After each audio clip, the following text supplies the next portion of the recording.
Good evening po sa ating lahat at isang pagpalang Saturday night sa bawat isa at masaya po kami na lahat tayo nagkaroon ng pagkakataon na umantayan dito sa ating worship marathon at hinihintay po ang lahat na maghanda at tumayo para po sa ating pagsisimula at hinihintay po si Elden na pangunahan tayo sa opening prayer. Dakilang Diyos, mong banal, kami po ay nagpapasalamat sa pagkakataon na pinagkaloob mo sa iyong mga anak upang magpasalamat, magpuri at sambahin ang iyong mga pangyarihang pangalan. Sa gabing ito, Panginoon, hinihiling po namin na ikaw ang siyang manguna sa amin, ang iyong banal na Espiritu ang manang-daman ng bawat isa at siyang maglangis sa lahat ng iyong gagamitin sa mga awit, sa mga manunugtog, lalo higit sa lalaki itatayo mo upang pagdala ng iyong mga banal na salita. Panginoon, gawin mo kami narapat-dapat sa aming paglapit sa iyo sa gabi nito. At tinataas po namin sa iyo ang iba naming mga kapatid na patungo rito, ingatan po sila at hayaan mo makasama namin sila sa isang malayang pananampalataya. Pangunahan mo kami, Ama, sa pasimula hanggang sa katapusan. At umaasa po kami, O Diyos, sa pagpapala na tatanggapin namin mula sa iyong mga banal na salita. Ito ang aming hinihiling sa pangalan ng aming Panginoong Kristo. Amen.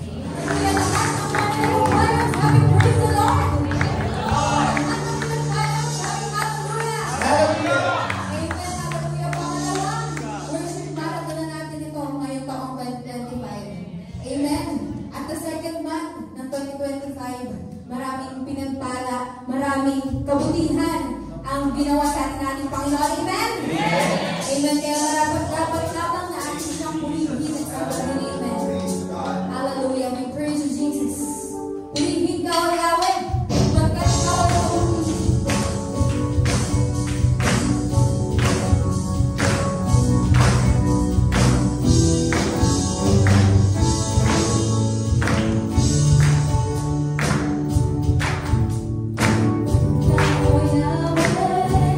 Yahweh,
Puso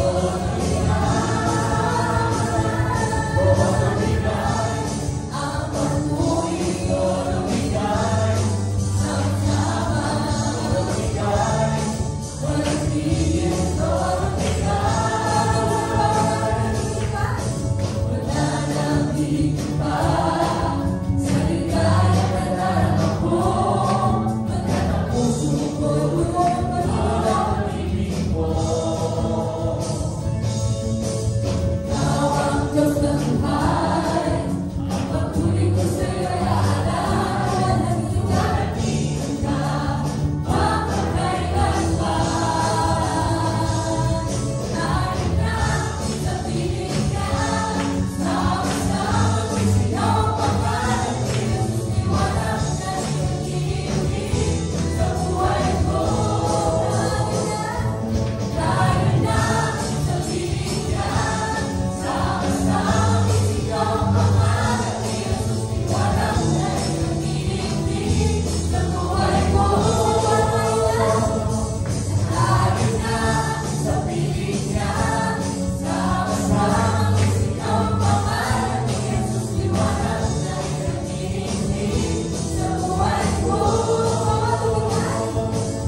gawain ng pagbibigay. Nihiling ko po lahat ng ating mga ushers na likupin ang ating handawin ka po. Tayo po, tayo pinalangin sa ikanal ng pagbibigay. Dakilang Diyos, maraming po salamat sa lahat ng mga biyaya na pinagkakaroon sa amin, sa lahat ng mga resources na aming pinagtutunan.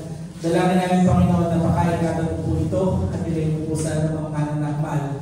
At dalangin namin ang lahat ng mga salapit na rito may patuloy pa po magamit sa ikalalayo pa ng iyong gawain at lalo tigil para po sa pagkabuo ng iyong bahay-sambahan. At ang lahat ng ito, Panginoon, ay binabalik namin sa iyong dakilan at sa pangalan ng Jesus. Amen and amen. At tayo po lahat ay dadako na sa second part ng preaching ni si Brother Gabby na siya magtutuloy sa ating gawain. Ito natin ang ating po mga Bible sa Deuteronomy chapter 31 verse 11 to 13. Sabi po dito, read it to the people of Israel when they come to worship the Lord your God at the one place of worship. Verse 12, call together all the men, women, and children, and the foreigners who live in your towns, so that everyone may hear it and learn to honor the Lord your God and to obey His teachings faithfully. Verse 13, in this way, your descendants who have never heard the law of the Lord your God will hear it, and so they will learn to obey Him as long as they live in the land that you are about to occupy across the Jordan. Manalangin po tayong lahat. Father God in heaven, in the name of Jesus, maraming salamat po sa pagkakataon na ibinigay niyo po sa amin. Minsan pa, ikaw po ay aming pinapapurihan, ikaw po ay aming sinasamba, ina-acknowledge namin ang iyong kapangyarihan sa aming pong kalagitnaan sa oras po ito. And nawa po, Panginoon, sa pagpapatuloy po na aming pong gawain, kayo po ang patuloy na magbigay sa amin ng excited na puso na tanggapin ang iyong pong mga salita. At dalangin namin, Lord, na mahusap ka sa bawat isa po sa amin. Bigyan niyo po kami ng mga panibagong aral, Panginoon. At kayo po, Panginoon, na magbukas ng aming mga puso't isipan, Lord, na tanggapin ang inyong pong mga salita ngayong umaga po ito. And i-allow niyo po ang inyong pong Holy Spirit na bumagit na sa amin sa oras pong ito at nawa ang kaliwalatian po ang makita at hindi po ang karumihan ng inyong pong lingkod na nasa harapan sa oras po ito. Lord, kayo po ang maitaas. Kayo po, Lord, ang siyang madakila sa oras po ito. At higit sa lahat, humihingi po kami, Lord, ng enjoyment sa pakikinig at pag-aaral ng inyong pong masalita ngayong gabi nito. Sa inyo po namin ibinabalik ang mataas na papuri pa sa salamat. In Jesus' name we pray. Amen. Amen. Sige po, makakabalik po tayo sa ating mga upuan, makakabalik. And ang pag-uusapan po natin ngayong umaga po ito, mga kapatid, is family time in Bible reading. And napaka-simple lang naman, mga kapatid, ng topic natin ito. Magbasa lang tayo ng Bible bilang pamilya. Tapos na po yun. Pwede na po tayong mag-closing prayer.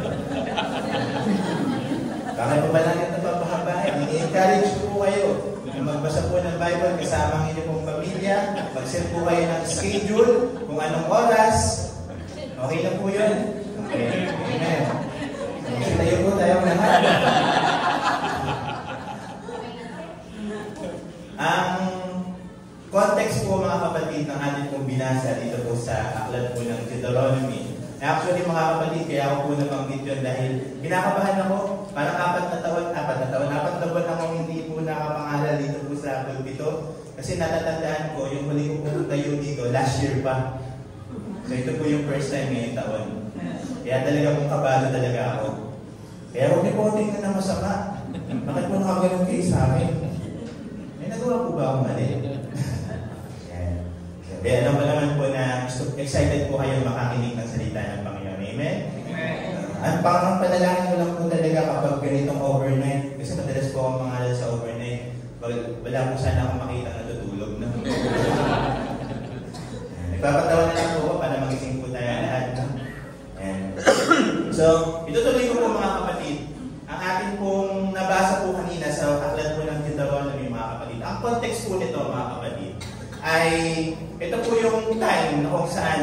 Moises, okay, ay matanda na. Dahil siya ay matanda na, ay malapit na po siyang mamatay. At alam niya sa kanyang sarili na malapit na po siyang talagang kunin ng Panginoon. By the way, sa hindi po nakakaalam, okay, sa hindi po hindi po pamilyar sa istorya ni Moises, si Moises po ang ginamit ng Panginoon upang ialis ang mga Israelita sa bansa ng Egypto. Okay? At ito po yung time na kung saan supposedly dapat ang mga Israelita ay magta-travel lang ng 3 days papunta po dun sa Promised Land. Pero ang nangyari sa kanila ay inabot sila ng 40 years. Okay? Which is sa katotohanan, hindi naman ganoon kalayo talaga yung kanilang travel. Actually, yung kanilang pagta-travel ay sa katotohanan, 3 days nga lang ang aabutin. Okay? Malapit lang. Pero dahil sa kanilang katigasan ng ulo, sa kanilang pagko-complain, sa kanilang pagiging pasaway, okay, inabot sila ng 40 years. Okay? And ayun, dumating yung punto na kung saan yung taong ginamit ng Panginoon para alisin sila dun sa Egypto, mula sa kanilang pagiging slave, pagiging alipin, ay tumanda na.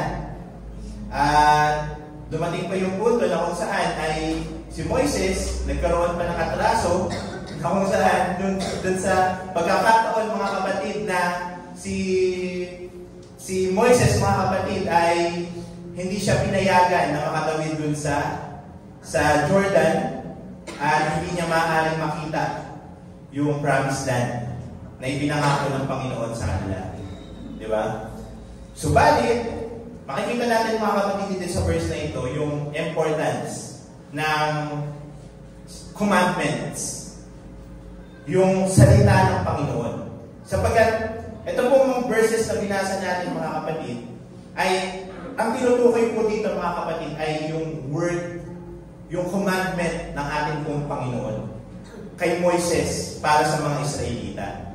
At yung commandment na yun, mga kapatid, ay sinasabi nga dito na basahin sa bansang Israel yung commandment na yun.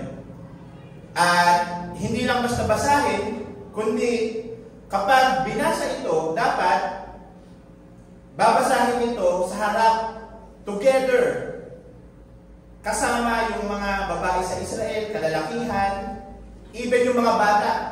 At sabi, kasama dito yung mga foreigner. O, yun po yung context, mga kapatid. And ang purpose, mga kapatid, ay para matutunan itong mga kababaihan, kalalakihan, mga bata, at even mga dayuhan ang tungkol sa salita ng Panginoon, upang makarinig sila ng salita ng Panginoon, at upang matutunan nila kung paano i-honor ang salita ng Panginoon, at upang sila ay sumunod dun sa salita ng Panginoon. Amen? And kung babasahin din natin, mga kapatid, ito pong yung pinakabuong context ng Deuteronomy 31, mga kapatid, ay patungkol ito, mga kapatid. Kung babasahin natin, mga kapatid, yung verses 31 hanggang 1 to 8, mag-konting Bible study muna tayo, mga kapatid. Sabi dito, isinulat nito, mga kapatid, yung salita ng Panginoon, isinulat nito, at pagkatapos isulat, ibibigay dun sa mga priests. Okay, ng Israel. Levite priest. At sabi, itong salita ng Panginoon na ito ay dapat babasahin every 7 years sa lahat ng mga tao. Okay? So that they will learn to fear the Lord. Okay? So, doon talaga sa Israel, mga kapatid, talagang meron commandment sa kanila na basahin ang salita ng Panginoon together. Babae, lalaki, okay? Kabataan, and even yung mga dayuhan. Okay? Sinasabi dito. And kung babasahin din natin, mga kapatid, which is ito pong verses 9 to 13, which is yung binasa ka natin, mga kapatid, ay the reason why ganun yung inutos ng Panginoon, sapagkat ang Panginoong, ang Diyos, meron na siyang napoforesee sa ugali ng mga Israelita. Kasi itong mga Israelita na ito ay mahilig sumamba sa mga Diyos-Diyosan. Kaya salita na ito, yung commandment ng Panginoon na ito sa mga Israelita ay ibinigay upang sila ay mapaalalahanan na hindi mahulog dun sa siyang nakapahamakan na kanilang dadanasin. Alright? So, and sa totoo lang mga kapatid, ito pong commandment na ito mga kapatid ay commandment ng Panginoon upang malayo talaga sila dun sa napag-aralan natin sa Isaiah, sa Jeremiah, sa Ezekiel. Okay? Kasi alam naman natin mga kapatid yung napag-aralan natin sa Bible study na ang Israelita, ang mga Israelites ay dinestroy ng Panginoon dahil sa kanilang mga naging pagkakasala, dahil sa kanilang pagiging masuwayin. At ang number one na reason kung bakit sila pinarusahan ng Panginoon ay dahil po sa pagsamba sa mga Diyos-Diyosan. And way before, bago pa mangyari sa kanila talaga yun, meron na talagang reminder ang Panginoon. Diba? Isipin nyo kung gaano kabuti ang Panginoon sa mga Israelita. Paulit-ulit na talagang i-remind ng Panginoon sa kanila na dapat merong salita ng Panginoon, basahin ang salita ng Panginoon, dapat marinig nila ang salita ng Panginoon, at dapat mag-obey sila sa salita ng Panginoon upang hindi sila magkaroon ng distraction sa kanilang bansa. Diba? So, talagang ang Panginoon, meron talagang gusto ng Panginoon talaga na ma-prevent sa kanyang mga anak yung suffering dahil sa paggawa ng kasalanan. Kasi lagi natin tatandaan mga kapatid na ang kasalanan meron yung katumbas na punishment. Amen? So talaga makikita natin dito yan mga kapatid. And dun sa verse 31, 14 to 22, ito na yung inatasan ng Panginoon si Moises na bago siya mamatay, inatasan niya si Joshua na tapusin yung written law dun sa book at ibigay na dun sa mga Levite priests at ilagay dun sa Ark of the Covenant. Alright? And dun sa 23 to 27, he ordered the chief of the tribes to gather to listen about dun sa pinagawa. Kasi ang Panginoon, nagpagawa kay Moises ng kanta. Tapos yung kanta na yun is inspired and they're directed by God. Alright? At yung kanta na yun mga kapatid ay babasahin sa harapan together with other people of Israel. Babae, lalaki, walang exception. Okay? Babae, lalaki, bata, and even yung mga foreigner na naninirahan doon. Ang purpose lang is simple. Para marinig ang salita ng Panginoon, para matutunan ang salita ng Panginoon, at para sundin ang salita ng Panginoon. Alright? So, kaya ako mga kapatid, ito yung naging bungad natin ngayong umaga pong ito, ay para sabihin po sa inyo mga kapatid na ang topic natin regarding po sa family time in Bible reading is nung unang panahon pa lang mga kapatid is commandment na para sa lahat ng mga tao na pinili ng ating pong Panginoon. Amen? Kapag sinabing Bible mga kapatid, ang pinag-uusapan po natin dito, salita ng Panginoon. Amen? Sino po rito nagbabasa ng Bible? Of course, lahat tayo. Diba? Naalala ko pa mga kapatid yung mga panahon na kung saan nung ako po ay bata pa. Actually, ito pa mga kapatid ay medyo personal sa akin. Sapagkat ang pagbabasa ng Biblia mga kapatid ay talagang number one yan na itinuro sa akin ng aking mga magulang. Si mama at si papa na kung saan mga kapatid silang dalawa po mga kapatid ay talagang tinuruan ako at nakita ko rin naman sa kanila kung paano magbasa ng Biblia.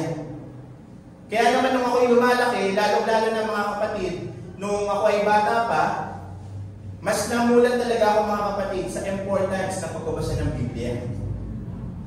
kasama yung buong pamilya.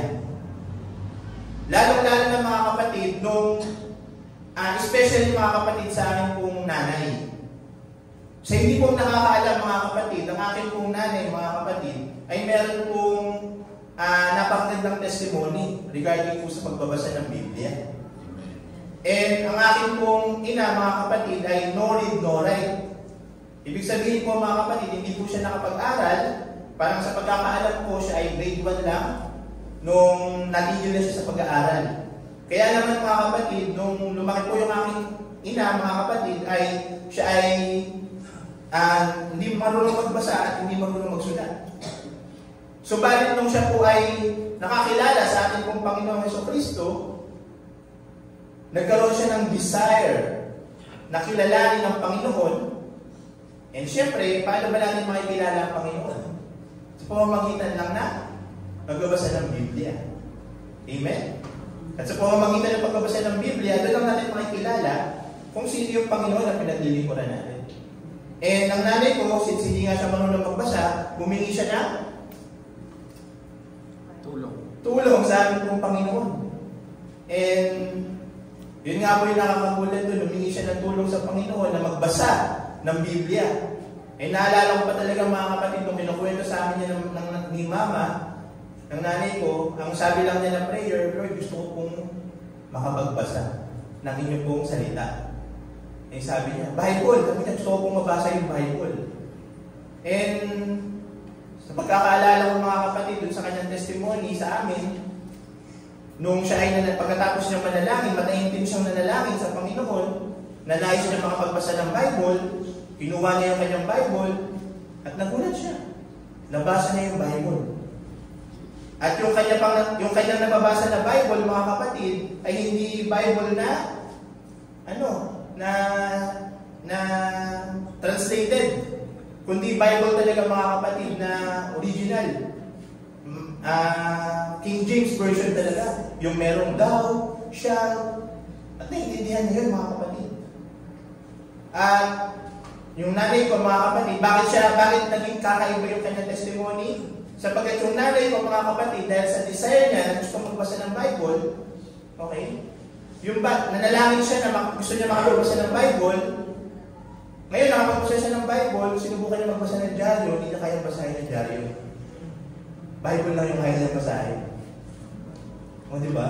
So, naalala ko pa talaga mga kapatid yung testimony ng nanay ko niyon mga kapatid. And, nawa, diba? Sa pagdating ng panahon, sa pagbabalik ng ating Panginoong Jesucristo, diba, ay makasama ulit natin siya. Diba? Sa muli pagbabalik ng ating Panginoon. Amen? And, kaya ko lang naman yung nabanggit mga kapatid, sapagkat ang foundation talaga ng isang Kristiyano mga kapatid ay nasa salita ng Panginoon. Kung nais natin na lumalim sa pagkakilala sa ating Panginoon, ay kailangan natin magbasa ng Bible. Sapagkat may mga Kristiyano mga kapatid na gusto talaga mga kapatid na gusto niya na siya ay Kristiyano. Pero may mga Kristiyano mga kapatid na hindi nagbabasa ng Biblia. May mga Kristiyano mga kapatid na matagal ng Kristiyano. Sinasabi niya, kiniklaim niya na siya ay anak ng Diyos, pero hindi nagbabasa ng Biblia. Okay? At when it comes to family reading mga kapatid, paano mo may encourage yung pamilya mo na magbasa ng Biblia kung ikaw sa sarili mo hindi ka nagbabasa ng Biblia? Amen? Amen. Kaya napaka-importante mga kapatid na para ma-encourage natin yung ating buong pamilya na magbasa ng Bible, salita ng Panginoon, dapat ikaw muna ay naiinganyo dito. Ikaw muna personally, dapat ikaw interesado ka dito. Masaya ka dito. At naalala ko din yung kwento testimony ni Peter Tanchi. Siya po yung pastor ng CCF. Na kung saan, na-encourage daw yung kanyang mga anak na magbasa ng Bible dahil nung bata pa daw sila, yung kanila pong tatay, lagi daw merong binabasa na Bible. Kasi, nakikita ng kanyang mga anak na merong na yung mga kakilala nila nagbabasa ng libro. Yung libro na binabasa, kapag natapos nilang basahin, hindi na inuulit basahin. Samantalang yung Bible, nagtataka sila sa kanilang tatay, bakit pa ulit-ulit binabasa ni daddy itong Bible? So doon na-curious yung kanyang mga anak, hanggang sa nagulat sila na binabasa pa rin ng kanilang tatay ay Bible. Kaya yung mga anak ni Peter Tanchi, kung kilala niyo po yun sa CCM, ay talagang makikita niyo po na mga Christian, na rin, kumbaga parang nadala rin sila na maglingkod sa Panginoon. Dahil unang-una nakita sa kanila, okay? Nakita nila sa kanilang tatay pag nakinainganyo sila na magbasa ng salita ng Panginoon. O huwag na tayong lumayo, mga kapatid. Di ba? Dito po sa atin, di ba? Ang ating pong pastor, nakita naman natin mga kapatid na yung ating pong aral, di ba, yung ating pong doktrina ay talaga namang naiiba sa lahat. At hindi lang basta naiiba sa lahat. Talagang makikita natin na masasabi natin na sa ngayon, yung ating pong doktrina ay wala po tayong mahanap na kahit anong butas. Okay, regarding po sa ating doktrina. Sapagkat ito po ay merong pundasyon, merong po nag-aral dito. At syempre, di ba, ito po ay dahil po sa ginamit ng ating pong pastor Galo para po dito. What I mean is, kumbaga, natutunan po natin ito dahil po ang Word God, ang mensahe po ng Word God ay dahil meron pong nag-aral, meron pong unang nainganyo na aralin ito. Di ba? Naalala ko pa yung mga time, mga kapatid, di ba, nung nasa old, meron pa tayo mga workshop na ginawa. Talagang, sa totoo lang, nakatulong din talaga sa akin yun. Upang mas lalong maunawaan at maintindihan ang salita ng Panginoon. Bukod pa doon sa mga time, mga kapatid, na nakikita ko kung paano yung aking pong mga magulang ay magbasa ng salita ng Panginoon. Di ba? So, ang Bible, mga kapatid, ay napaka-importante para po sa atin bilang mga Kristiyano. Sapagkat ang Biblia, mga kapatid, ay number one, ito po ay salita ng Panginoon. Amen? At kung nais natin, mga kapatid, na marinig ang salita ng Panginoon, siyempre, kailangan natin ng Biblia.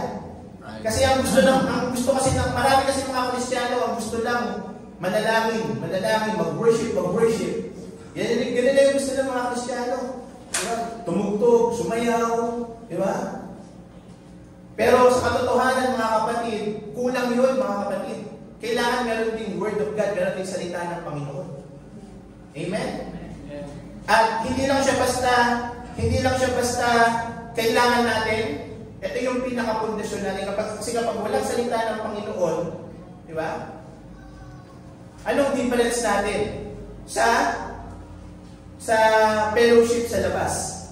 Di ba? Kasi meron din fellowship sa labas. Ano yung pinapaikot nila doon? Alak. Di ba buhay? Di ba? Meron din fellowship sa labas, pero ang umiikot doon, alak. Dapat tayo mga Kristiyano, meron din tayong fellowship. Di ba? Pero ang dapat umiikot sa fellowship natin, salita ng Panginoon. Amen? So, yun po yung pinaka-importanting bagay, mga kapatid, na dapat meron tayo bilang mga Kristiyano. At saka, talagang naniniwala talaga ako, mga kapatid, kahit dati pa. Para sa akin, mga kapatid, ang isang Kristiyano, dapat talaga merong pray, merong worship, meron talaga siya dapat na pagsamba sa Panginoon, dapat nanalangin talaga siya sa Panginoon, dapat malalim yung manalangin niya. Pero hindi sapat na nag-pray lang siya. Okay? Kasi naniniwala ako, mga kapatid, dapat ang isang Kristiyano, meron siyang Bible reading din. Hindi lang basta pray, hindi lang pray, dapat meron din Bible reading. Kasi kung gusto natin, mga kapatid, na lumago sa Panginoon, ang Bible reading at saka yung pag-pray, yan po yung paraan para tayo ay lumipad sa presensya ng Panginoon. Dapat parehas yun, mga kapatid. Dapat accompany yun. Kasi isipin nyo, mga kapatid, puro pray ka lang. Pray, hindi ka nagbabasa ng Bible. Kristiyano ka, pray ka lang. Hindi ka nagbabasa ng Bible, puro pray lang, puro worship lang, puro kanta lang gusto mo.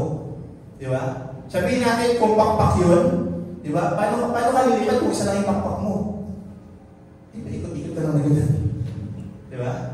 Pero kapag merong Bible reading, di ba? Balance yun, talagang makakalimutan tayo sa presensya ng Panginoon. Amen po ba? Pwede po ba natin palakpakan ng Panginoon? So yun po yung introduction natin, mga kapatid, regarding po dito sa bagay na ito. Sapagkat, meron kasi ako, mga kapatid, na gustong i-establish. Okay? Kaya ganun po yung sinasabi ko sa inyo. Kasi, mga kapatid, napaka-importante sa isang Kristiyano, mga kapatid, ano ba yung dapat natin gawin sa salita ng Panginoon? Diba? Kasi alam naman natin diba? Naunawa naman na naiintindihan natin. Pero gusto kong i-share sa inyo, mga kapatid, what we should do to God's commandment. Ano ba yung dapat na gawin natin dito? Ito, mga kapatid, reminder nila sa bawat isa sa atin. Deuteronomy 6-7, mga kapatid. Ang sabi rito, never forget these commandments that I am giving you today. Teach them to your children, repeat them when you are at home, and when you are away, when you are resting, and when you are working. So, ibig sabihin, mga kapatid, ang salita ng Panginoon talaga ay hindi lang pang lingguhan. Ang salita ng Panginoon, mga kapatid, ay dapat hindi natin kinakalimutan.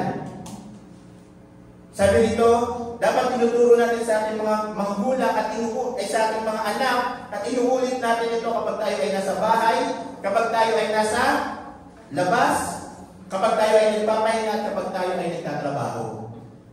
Amen? Pero may mga Kristiyano kapag nagtatrabaho, kinakalimutan ang salita ng Panginoon. Kapag nagpapahinga, kinakalimutan ang salita ng Panginoon.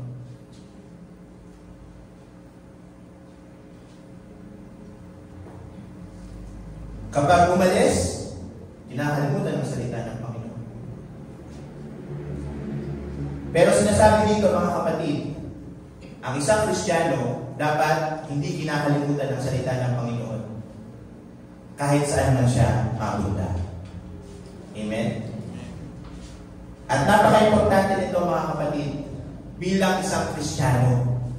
Lalo na, mga kapatid, kung nais natin mahikayat ang ating pong pamilya na maglingkod din sila sa Panginoon kagaya natin.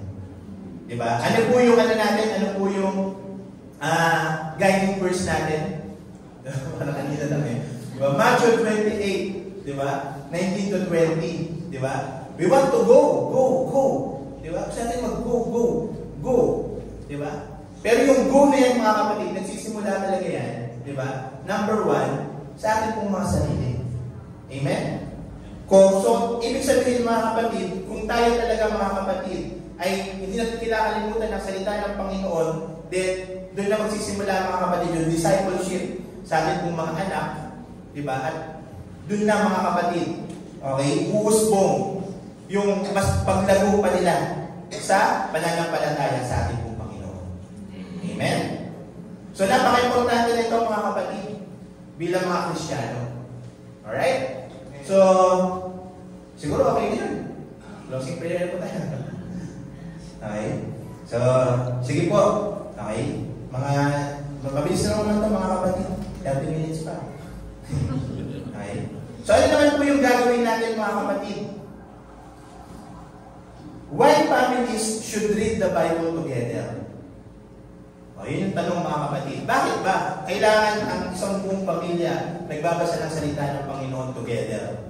Diba? Ako sa totoo lang, mga kapatid, yung napangasawa ko kasi, mga kapatid, ay lumaki ng ibang sekte. Diba po? So, siyempre, lumaki doon sa iba kami naman ng, kumbaga parang culture. Pero, nung sinabi ko sa kanya na dapat meron kayong ganitong oras. Diba? Dapat okay ka na ng ganitong oras, tapos mag-ano tayo, mag-sharing tayo. Ayan. So, since nga, kumbaga parang, wala naman siyang talaga wala naman So, kahit malabo yung kanyang mata, basahin mo to. Inutusan ko talaga siya. Basahin mo to. So, babasahin talaga siya. Okay? So, kasi meron akong paniniwala mga kapatid na ibabahagi ko sa inyo ngayon. Okay? Na kung saan, bakit ba ang pamilya dapat nagbabasa ng salita ng Panginoon? Alright? So, ready na ba kayo mga kapatid? Why families should read the Bible together? Okay? So, number one mga kapatid, it's because the Bible has its absolute unity.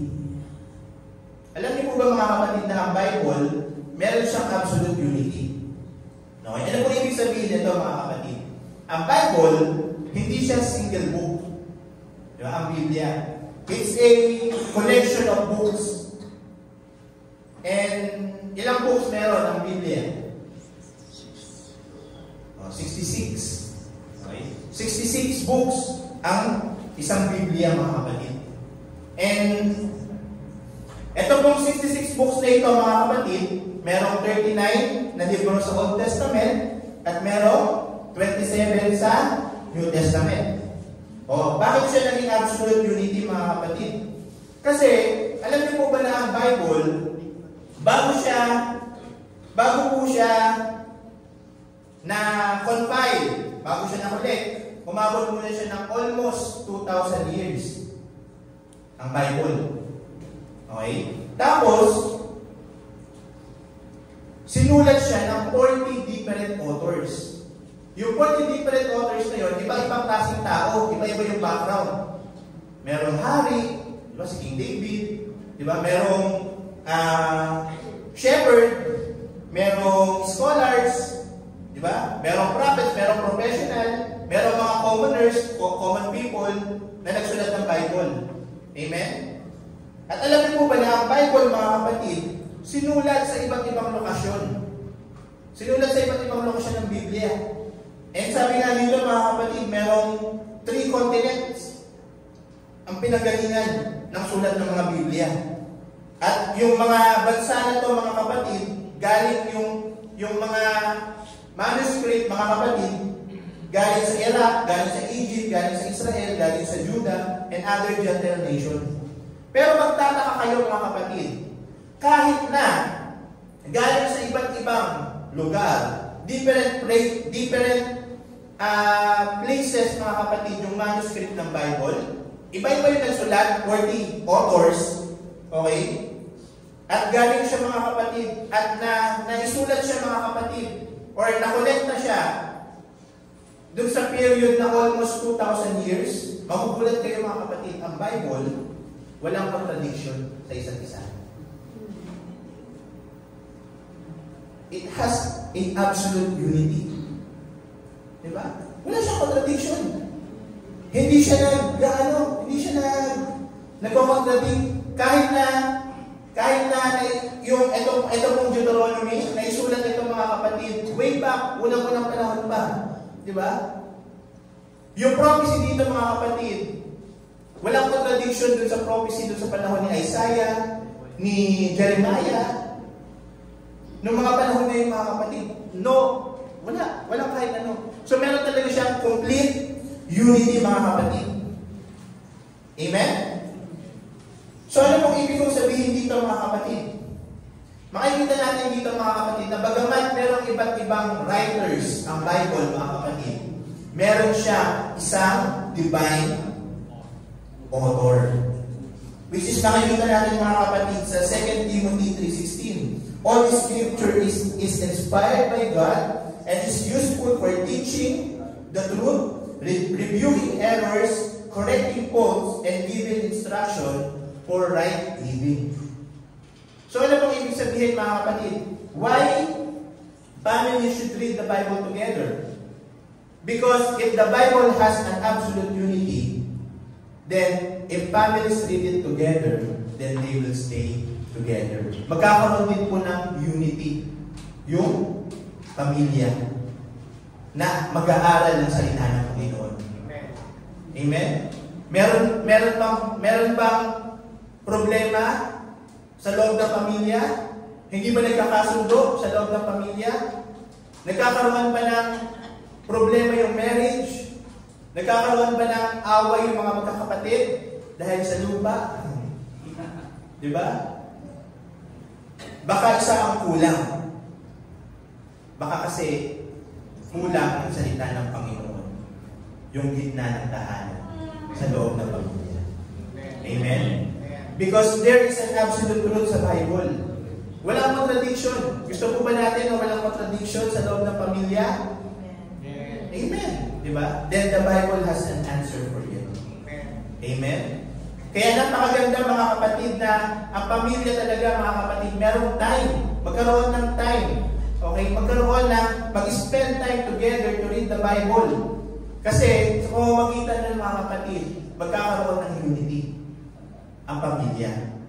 Amen? Ang isang pamilya mga kapatid, hindi yan lagi nagkakasundo. Meron ng iba't ibang differences, lalo na kung marami kayong magkakapatid.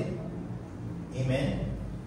Pero ang isang pamilya mga kapatid na merong salita ng Panginoon sa kanila, talaga namang proven yan mga kapatid. Hindi yan nagkakaroon ng conflict. Okay? Iba-iba sila iba-iba sila ng ugali, iba-iba sila ng personality, iba-iba ng goal sa buhay, pero meron silang isang priority. At walang iba yun kundi ang salita ng Panginoon. Amen? At makikita natin yan mga kapatid, doon sa buhay po mga kapatid ng ating pong mga kapatiran. Di ba? Dito po sa ating pong mga leaders.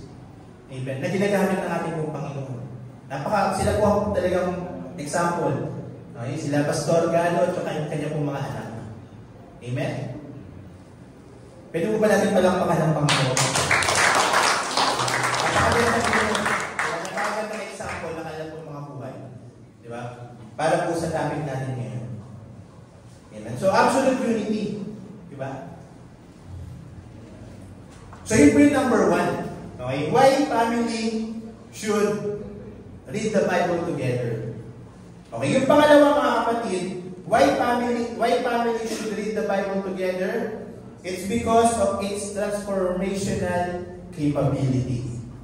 Okay? Ang Biblia po mga kapatid ay hindi isang libro lang. Di ba? Marami pong mga tao mga kapatid, they find the Bible a good book.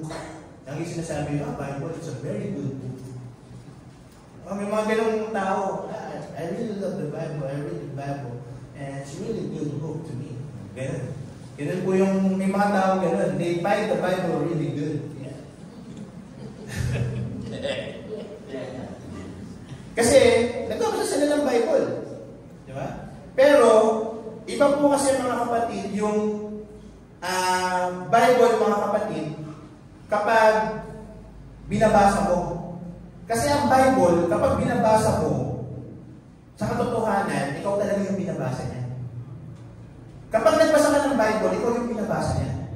Kapag inaaral mo yung Bible, mga kapatid, ikaw talaga yung inaaral niya. Tama. Next ba natin mga kapatid? If you read the Bible, it actually reads you. If you study the Bible, it actually studied you. And that's the truth mga kapatid.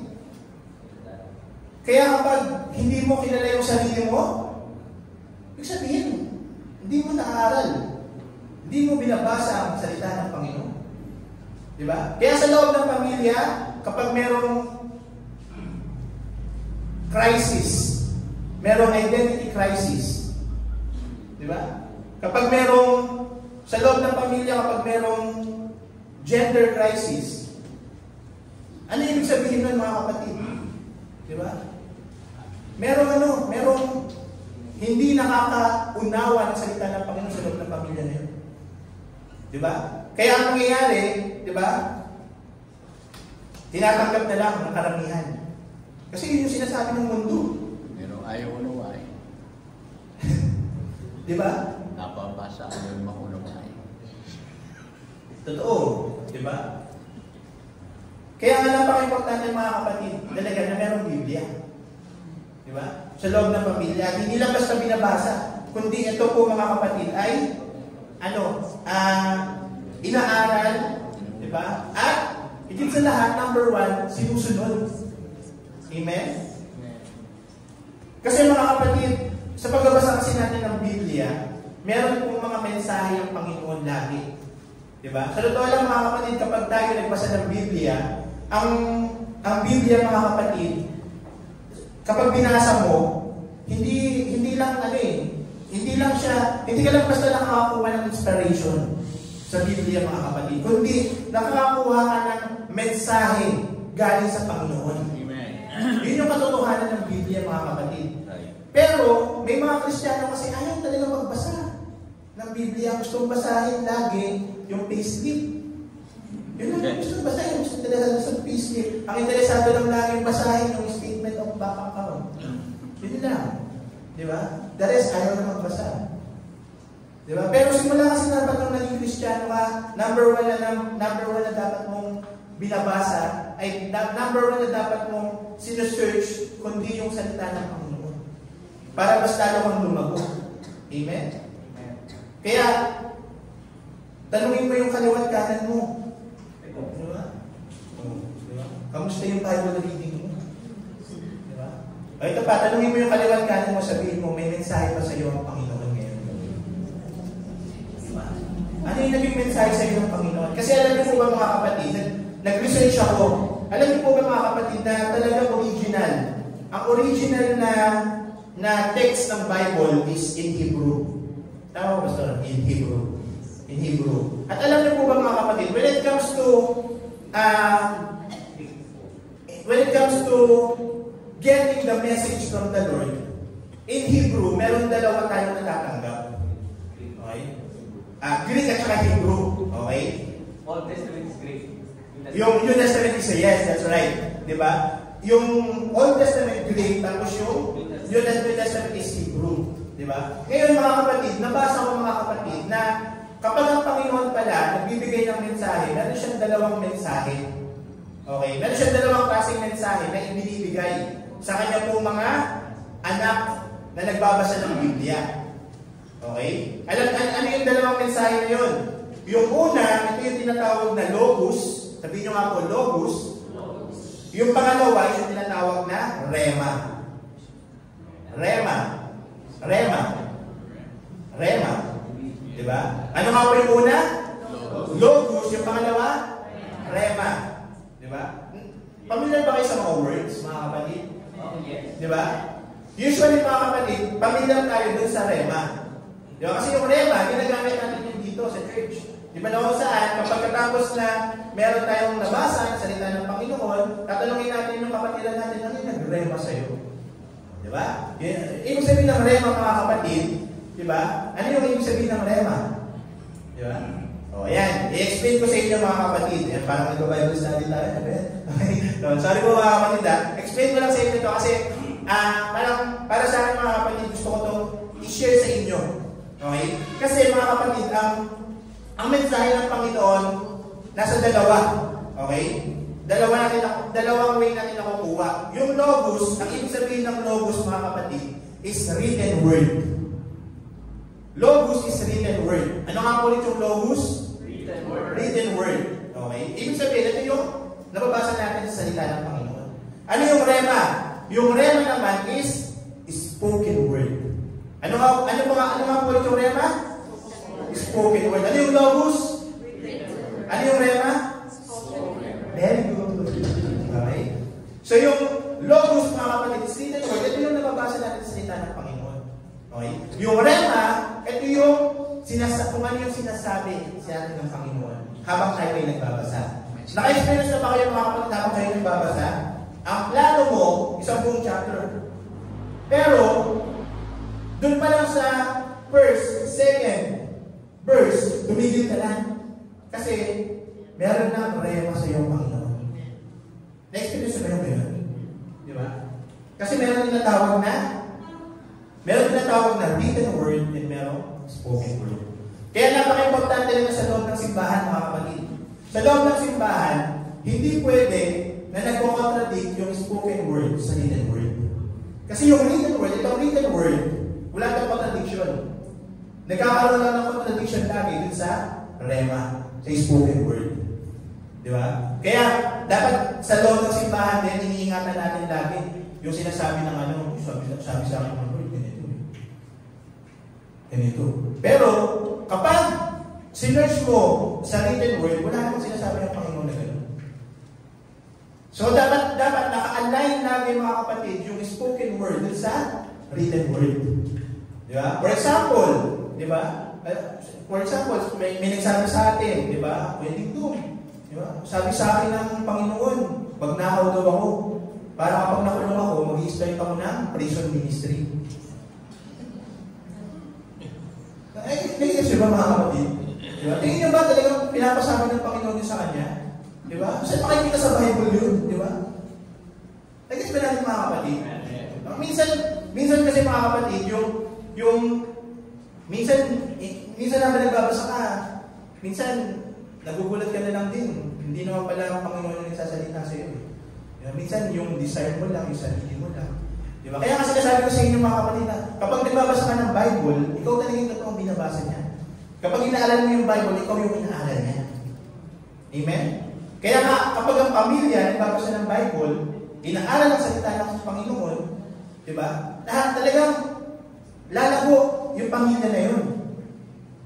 Bakit? Kasi nagkakaroon sila ng malalim na pagkakaunawa sa salita ng Panginoon na nagiging dahilan para sila ay lumakad ng tama na naayon sa kalooban ng Panginoon. Amen? Amen. Kaya napaka-importante yung bahagi na yun, mga kapatid. So, ayun. Okay na po. Ano ba yan? Ang tagal ko po kasi hindi nag-coach. Kaya yung ano ko, yung stamina ko. Ay. Hindi ka naman sumisisi kayo. Ay. So ngayon, ituloy po natin mga kapatid. So yun, di ba? Yung Bible po mga kapatid, di ba?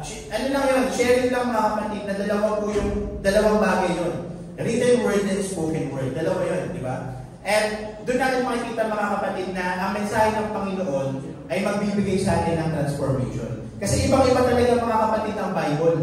Ibang-iba ang Bible mga kapatid. Kasi ang Bible talaga mga kapatid is kapag nagbasa ka ng Bible, ito lang mga kapatid, ang libro mga kapatid. Iba talaga siya sa lahat ng libro. Iba siya sa cookbook. Sino rin nagbabasa ng cookbook? Iba siya sa academic book. Iba siya sa, gusto pa ba yung pocket book? Diba? May pocket book pa rin ba? Okay. Yung mga motivational book, diba? Leadership book, and financial book, ibang-iba ang Bible doon.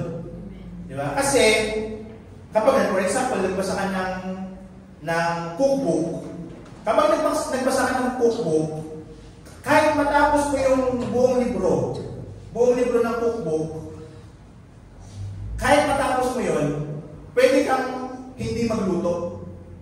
Nabasa mo lang yung buong cookbook. Pero kahit nabasa mo siya, pwede hindi ka magluto.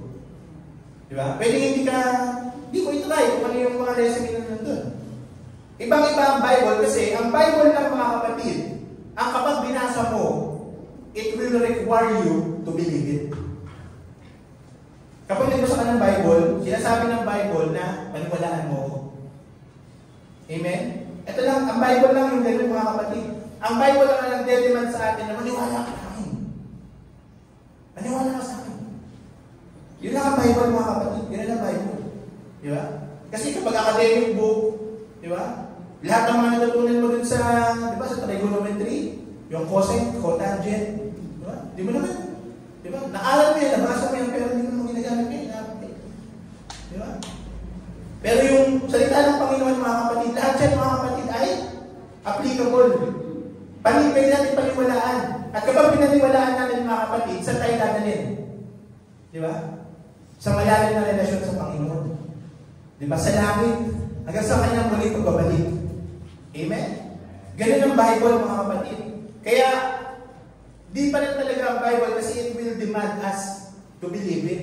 Dinedemand tayo ng Bible na paniwalaan mo ito. Maniwala ka sa akin. Kasi kapag hindi ka naniwala sa akin, merong impyerno. Di ba? Merong impyerno. Kapag hindi ka naniwala. Di ba?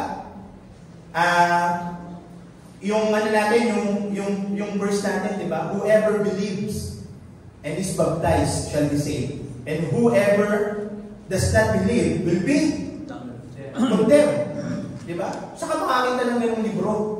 Nasasabihin kapag hindi ka naniwala sa sinasabi nito, mapapahamak ka. Walang ganung libro, mga kapatid. Bible lang. Bakit, mga kapatid? Simply because this is the truth.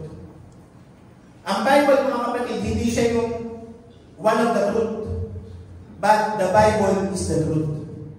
Dito natin makikita yung katotohanan. Kaya, kapag sa loob ng pamilya, mga kapatid, ay merong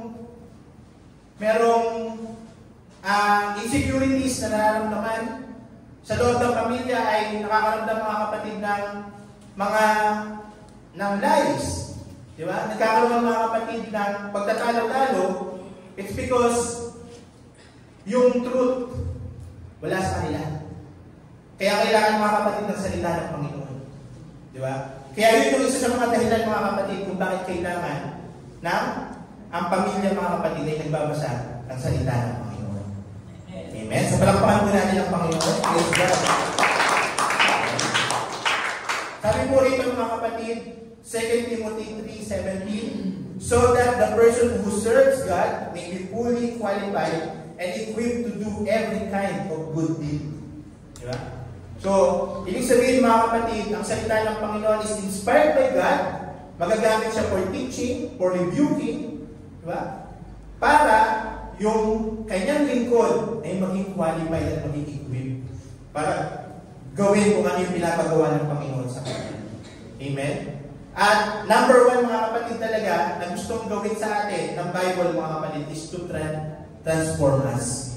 Not just to inform us, hindi lang para tumalino tayo, kundi para baguhin tayo. Yun yung number one na ginagawa talaga ng Bible. Di ba? Doon sa preaching kanina, di ba? New creation. Ibig sabihin, the old has gone and the new has come. Transformation na pinag-uusapan doon mga kapatid. At yung transformation na yun mga kapatid, makukuha natin mga kapatid sa pamamagitan mga kapatid ng malalim ng continuous na pagbabasa ng salita ng Panginoon. Gusto ba natin magkaroon ng pagbabago sa pamilya natin? Di ba? Then, salita ng Panginoon ang magta-transform sa pamilya natin. Amen? So, ano pa mga kapatid? Di ba? Sa pamamagitan mga kapatid ng salita ng Panginoon, di ba? Matatahal nito yung pinaka deepest desire, issue ng sa loob ng pamilya mga kapatid. Kasi sabi dito mga kapatid sa Hebrew 4:12 mga kapatid, the word of God is alive. Sabihin nyo nga po, alive. Alive. Alive na alive. Diba? Alive and active. Diba? The word of God is alive and active, sharper than any double-edged sword. It cuts all the way through to where soul and spirit met, to where joints and marrow come together. It judges the desires and thoughts of the heart. Ano tinutukoy dito mga kapatid?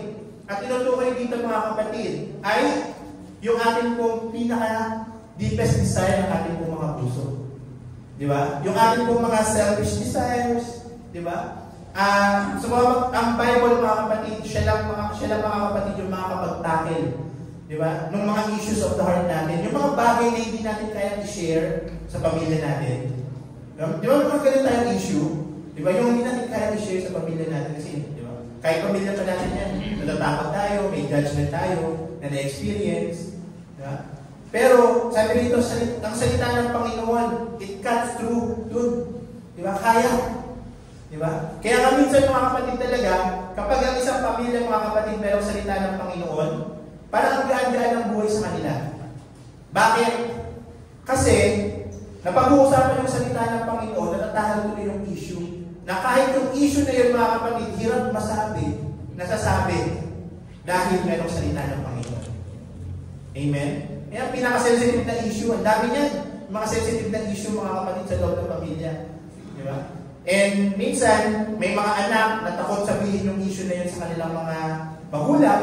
At may mga magulang naman na takot sabihin yung issue na yun sa kanilang mga anak. Kung ikaw lang magsasabi nun at walang tulong ng salita ng Panginoon, mahirap talagang banggitin, sabihin. Di ba? Pero kapag may salita ng Panginoon, kasi ganito sabi sa Bible, ganito. Di Di ba? Sabi sa Proverbs, train up a child in the way she should go, so that when she is old, she will not depart from it. Amen. Di ba? Yung sabi sa salita ng Panginoon. Di ba? Na kung saan, kung ano man yung issue na yun, mga kapatid, kapag may salita ng Panginoon, meron na ngayong basis. Oh, ganito. Amen? Kasi ganito. Di ba? Even sa confrontation. Alam niyo po ba, mga kapatid, kapag meron confrontation sa loob ng pamilya, natatahimik ang isa kapag may word of God. Di ba? Nag-aaway-aaway. Di ba? Pero sabihin mo, sabi dito sa ano eh, aklat ng Korinto.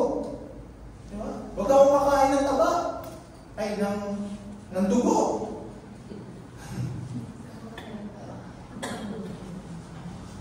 Di ba?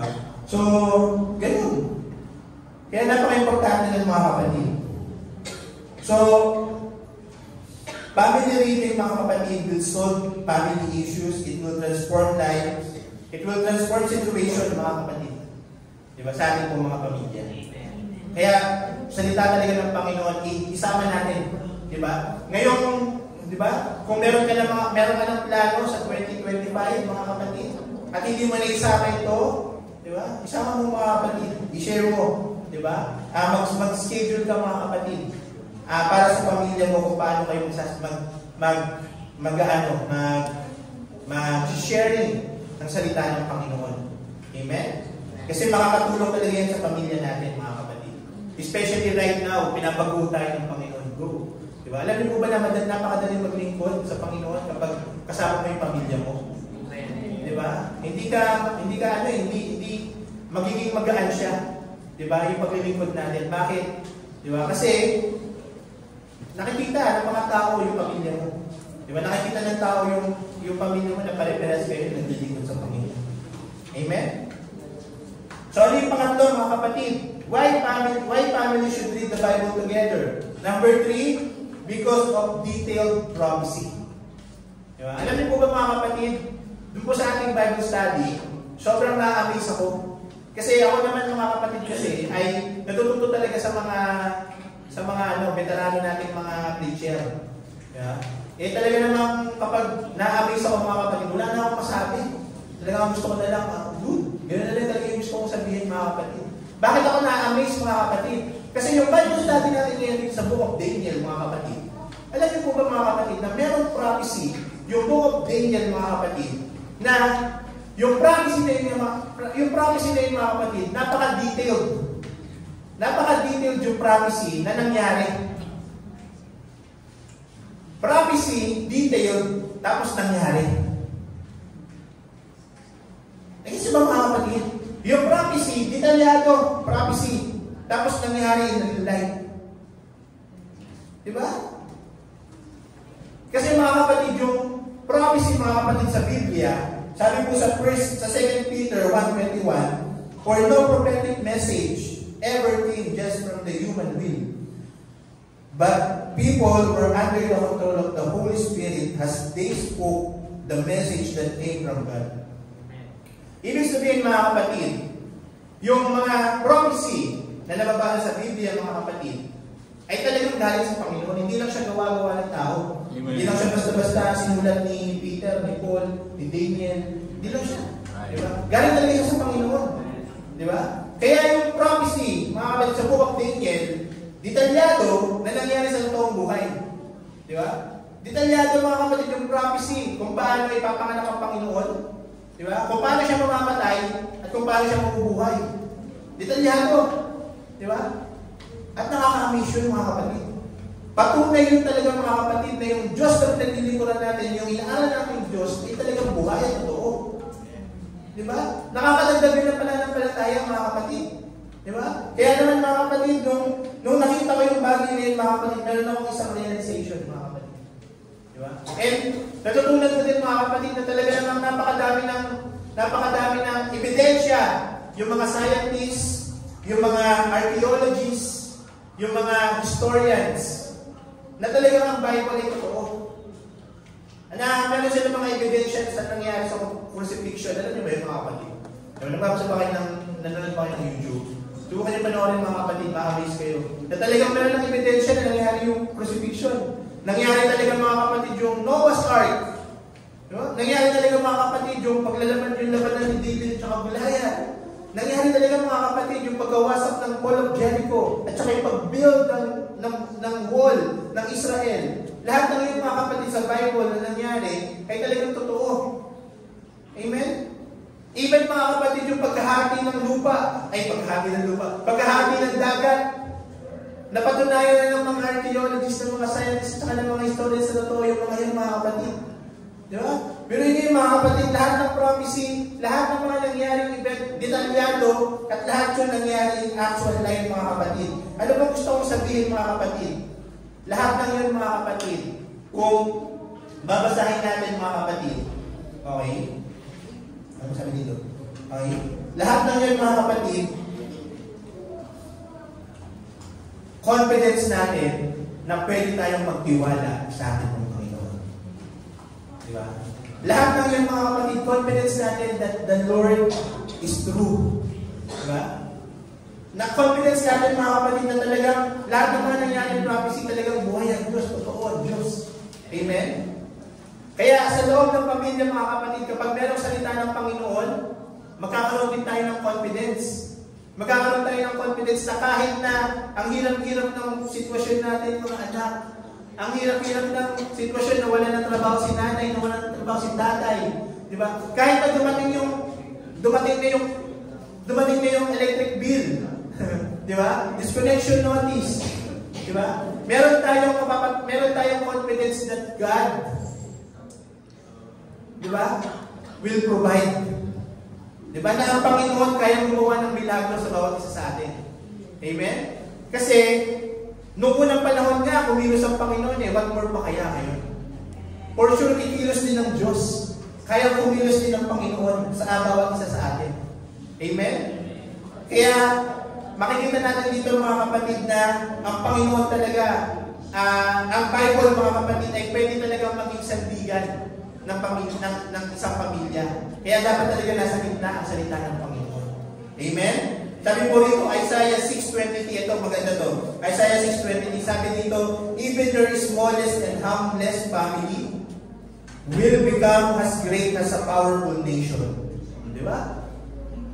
When the right comes, I will make this happen quickly. I am the Lord. Amen? Di ba? So, ibig sabihin nun mga kapatid, di ba? Talagang ang Panginoon, papangyarihin niya yung mga bagay na pinangako niya sa atin. Pwede tayong humawak sa Panginoon. Di ba? Kasi ang Panginoon ay totoo, buhay. Di ba? At talagang pinapangyari niya kung ano yung mga sinasabi niya. Di ba? Kaya sa bawat isa sa atin mga kapatid, di ba? Kaya pangyarihin ng Panginoon yung mga yun. Amen? Amen. And sa conclusion mga kapatid, okay? Ang salita ng Panginoon is something that each member of the family should carry. Kung papansinin niyo mga kapatid, ang salita ng Panginoon ay hindi mabigat dalhin. Ang salita ng Panginoon, hindi mabigat dalhin. Pero kung ang bawat member ng pamilya mga kapatid, dala-dala ang salita ng Panginoon, saan na siya magpunta? Okay? It's a good thing mga kapatid. Kasi bilang magulang, kung ikaw mga kapatid ay yung anak mo, alam mo na merong salita ng Panginoon na dala-dala, saan man siya magpunta, meron kang kapanatagan. Hindi ka mag-aalala. Kasi kilala ko yung anak ko, may salita ng Panginoon yan, takot sa Panginoon yan. Di ba? Alam ko, di ba? Meron siyang pakahawakan sa oras na kagipitan, sa oras na may ano man yung mangyari sa kanya, may salita ng Panginoon siya. Di ba? Bakit mga kapatid? Bakit yun yung sinasabi ko ngayon? Di ba? Kasi sabi po sa Psalms 119, 105, sabi dito, your word is a lamp to guide me and a light for my path. Diba? Ano pong ibig sabihin niyan mga kapatid? Lagi natin ito narinig, pamilyar sa atin ito mga kapatid. Your word is a lamp to guide me. Diba? Ano ba yung lamp mga kapatid? Di ba lampara? Diba? Sa madilim na mundo, madilim na mundong ito. Madilim na talaga ngayon kasi madaling araw na eh. Di ba? Kapag may dadala kang lampara, saan ka magpunta, mga kapatid? Di ba may dadala kang lampara? Paliwanag. Yeah, niliwanag. Pero, bakit nga inalintulan ng Bible ang salita ng Panginoon sa isang lampara? Hindi ba pwedeng spotlight? Or hindi ba pwedeng... Kasi ang lampara, mga kapatid, hindi niya kayang ilawan yung buong streets eh. Ang kaya lang ilawan ng lampara ay kung ano yung lalakaran mo. Or yung next step mo. Hindi ba? Ang lampara yun lang yung kaya niyang gawin. Ang kaya lang gawin ng lampara, hindi niya kayang ilawan yung buong paligid. Ang kaya lang ng yung ilawan is yung hawak ng lampara at saka yung next na lalakaran mo. Di ba? And sabi rito, a light for my path. Ang salita ng Panginoon, dinalintulad sa isang lampara para maging ilaw sa ating lalakaran. Di ba? Di ba natin naisip yun, mga kapatid? Ako, mga kapatid, natutunan ko, mga kapatid, na ang salita pala talaga ng Panginoon ay parang lampara. Bakit, mga kapatid? Kasi bagamat hindi niya kaya ilawan yung buong paligid natin, kaya naman ilawan ng lampara yung susunod na lalakaran natin. At bagamat hindi natin nakikita yung susunod pang mga hakbang natin, doon na papasok, mga kapatid, yung pagtitiwala natin sa Panginoon. Amen? Basta ang importante, mga kapatid, habang hawak natin yung salita ng Panginoon, sa every step na gagawin natin, merong salita ng Panginoon na nakaagapay sa atin, na yun yung magiging dahilan, mga kapatid, upang yung bawat hakbang natin, nakikita natin kung saan tayo papunta. Kasi napakahirap, mga kapatid, na sa madilim na lugar, sa madilim na mundo na ito, kapag wala kang salita ng Panginoon, ay talagang mahahatak ka kung saan. Simply because walang salita ng Panginoon na nagagaling sa lalakaran. Di ba? Kapag ang pinapakinggan lang natin ay yung sulsol ng kaibigan. Di ba? Sulsol ng kung sino-sinong tao. Di ba? Lalo na sa panahon ngayon, di ba? Social media, yan, napakarami talaga naman yan. Napakaraming distraction para hindi natin makita kung ano yung tunay na kalooban ng Panginoon. Di ba? Kaya napaka-importante, mga kapatid, salita ng Panginoon sa ating mga buhay. Amen? Kaya, yun po, mga kapatid, yung conclusion, mga kapatid, regarding po sa pinag-uusapan natin ngayon. Kapag ang isang pamilya dala-dala ang salita ng Panginoon, di ba? Hindi tayo mag-aalala tayo mag-uurang. At ika'y aking minamahal ng buong puso at isipan, susunod ako sa iyo, Panginoon. Susunod ako sa iyo, Panginoon. Susunod ako sa iyo, Panginoon. Thank you, Lord. Let's worship the Lord. Hallelujah. Father God in heaven, in the name of Jesus. Salamat sa inyo pong mga salita. Salamat, Panginoon, sa katotohanan na ibinigay niyo po sa amin. Salamat po, Panginoon, na patuloy na kayo ang nangungusap, kayo nagbibigay sa amin, Lord, ng spiritual breakthrough, Panginoon, upang kami ay mas lalo pang lumago sa pananampalataya sa inyo. Dalangin lamang namin, Lord, na kami ay patuloy na magkaroon ng mas malalim pa na desire na mauhaw at magutom sa inyong mga salita. At kami, Panginoon, ay matuto at sumunod sa mga salita mo na ito. Patuloy na tulungan mo kami sa lakad na gusto niyo po para sa amin, Lord. Marami kaming mga magkakamali. Hindi kami perfecto, Panginoon. Tanging sa biyaya at awa mo lamang kami umaasa, Panginoon. Kaya kailangan namin, Lord, ng guidance sa pamamagitan ng mga salita mo, Panginoon. Patuloy na mangusap ka sa amin at patuloy, Lord, na turuan niyo kami sa araw-araw na aming mga buhay. At higit sa lahat, tulungan niyo po kami, Lord, na ma-encourage namin ang aming pong mga pamilya na basahin ang salita ng Panginoon. Tulungan niyo po kami, Lord, na maging living Bible sa kanila pong mga harapan, Panginoon.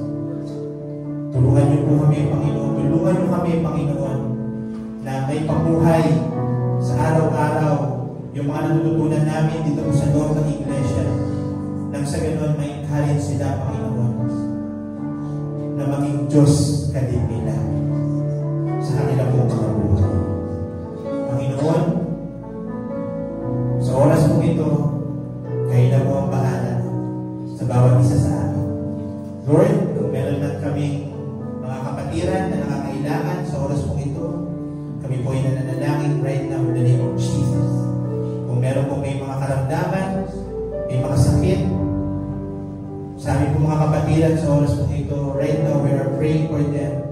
We are praying for healing to them, Lord, sa oras na ito. In the name of Jesus Christ. Kung nasaan man sila ngayon, Lord, at sila ay nasa batid ng karamdaman, we are praying to them in the name of Jesus Christ. In the name of Jesus Christ. Be healed. In the name of Jesus. At kung meron kami mga kapatiran right now na may mga kailangan, financial, Lord, emotional, Lord, we are praying to them right now in the name of Jesus. I-provide mo yung mga kailangan nila right now, Lord. In the name of Jesus. In the name of Jesus. At kayo, Panginoon, ang sumagot sa kanila sa lahat ng mga kailangan nila sa oras. Hindi namin sila kasama ngayon, Lord, pero alam namin na nakikita mo sila at hindi po may ang inyong kamay upang hindi sila abutin sa oras mo ito. We are also praying, Lord, na kung meron pa kaming mga kapatiran na desire na hanapin ka ba, bumalik sila sa pananampalataya sa inyo, Lord, right now, ipuin mo yung kanilang mga puso. In the name of Jesus Christ. At ibalik mo sila rito, Panginoon, sa kanila pong tunay na tahanan, sa kanila pong spiritual home right now. In the name of Jesus. Lord, maraming pong salamat sa lahat. Sa inyo po namin ibinabalik ang mataas na mapulit pasasalamat. Ito po aming pagsama at pagdalangin. In Jesus' name we pray. Amen. Malayo tayo ng Panginoon, mga kapatid. Very 6 na po in Jesus' name. Magkamayan po tayong lahat. God bless you all.